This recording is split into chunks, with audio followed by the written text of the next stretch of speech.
The world turned cold and dark as the burlap sack tightened around Milo the kitten. He screamed, but his cries were muffled by the heavy fabric.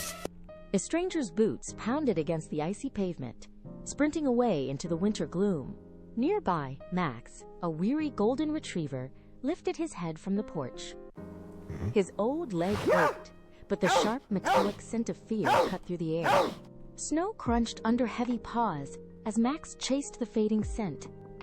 The stranger vaulted over a broken fence with ease. But the old dog struggled, slipping on wet stones before recovering. They reached a skeletal, abandoned warehouse where the stranger vanished. Inside, bathed in a sickly yellow light, Milo shivered within a rusted cage.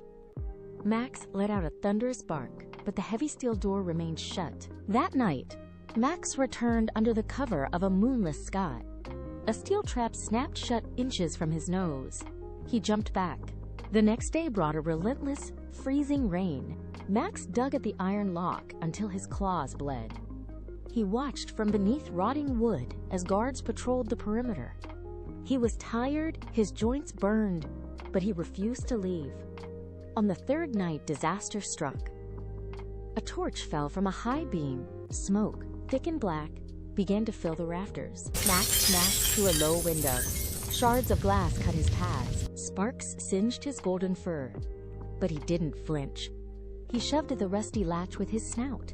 Click. Milo stumbled out. Max lowered his body. The tiny creature scrambled onto his back, claws digging into his neck. Fire roared like a beast above them. A massive timber crashed down. Max saw a gap in the floor and leaped. The wet boards groaned and slipped under his weight. Another beam fell, missing his tail by a fraction of an inch. The heat was unbearable, a wall of orange death closing in. They burst through the front door and into the freezing rain.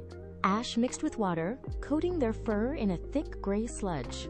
The kitten held on tight, its face buried in Max's golden mane.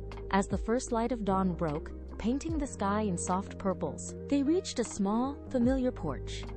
Max collapsed gently. Milo curled against his warm side, wrapping its tail around his leg. Under a dry roof, safe and alive, the two heroes finally slept.